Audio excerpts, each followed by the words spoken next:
ಕನ್ನಡದಲ್ಲಿ ಅತಿ ಹೆಚ್ಚು ಚಿತ್ರಗಳನ್ನು ಜೋಡಿಯಾಗಿ ಮಾಡಿದ ಸಿನಿಮಾ ತಾರೆಯರು. ಡಾಕ್ಟರ್ ವಿಷ್ಣುವರ್ಧನ್ ಮತ್ತು ನಟಿ ಭವ್ಯ ಅವರು ಸುಮಾರು 8 ಸಿನಿಮಾಗಳನ್ನು ಒಟ್ಟಿಗೆ ಮಾಡಿದ್ದಾರೆ. ನಟ ಅಂಬರೀಶ್ ಮತ್ತು ಅವರ ಪತ್ನಿ ನಟಿ ಸುಮಲತಾ ಅವರು ಸುಮಾರು 8 ಸಿನಿಮಾಗಳನ್ನು ಒಟ್ಟಿಗೆ ಮಾಡಿದ್ದಾರೆ. ನಟ ಡಾಕ್ಟರ್ ಶಿವರಾಜ್ಕುಮಾರ್ ಮತ್ತು ನಟಿ ಸುಧಾರಾಣಿ ಅವರು ಸುಮಾರು 8 ಸಿನಿಮಾಗಳಲ್ಲಿ ಒಟ್ಟಿಗೆ ನಟಿಸಿದ್ದಾರೆ.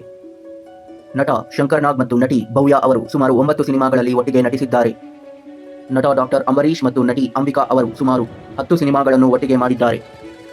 ಡಾಕ್ಟರ್ ವಿಷ್ಣುವರ್ಧನ್ ಮತ್ತು ಸುಹಾಸಿನಿ ಅವರು 11 ಸಿನಿಮಾಗಳನ್ನು ಒಟ್ಟಿಗೆ ಮಾಡಿದ್ದಾರೆ. ನಟ ಡಾಕ್ಟರ್ ರಾಜ್ಕುಮಾರ್ ಮತ್ತು ನಟಿ ಬಿ ಸರೋಜಾದೇವಿ ಅವರು ಸುಮಾರು 12 ಸಿನಿಮಾಗಳಲ್ಲಿ ಒಟ್ಟಿಗೆ ನಟಿಸಿದ್ದಾರೆ. ಡಾಕ್ಟರ್ ವಿಷ್ಣುವರ್ಧನ್ ಮತ್ತು ಆರತಿ ಅವರು ಸುಮಾರು 18 ಸಿನಿಮಾಗಳನ್ನು ಒಟ್ಟಿಗೆ ನಟಿಸಿದ್ದಾರೆ. ಡಾಕ್ಟರ್ ವಿಷ್ಣುವರ್ಧನ್ ಮತ್ತು ನಟಿ ಮಂಜುಳಾ ಅವರು ಸುಮಾರು 19 ಸಿನಿಮಾಗಳನ್ನು ಒಟ್ಟಿಗೆ ಮಾಡಿದ್ದಾರೆ.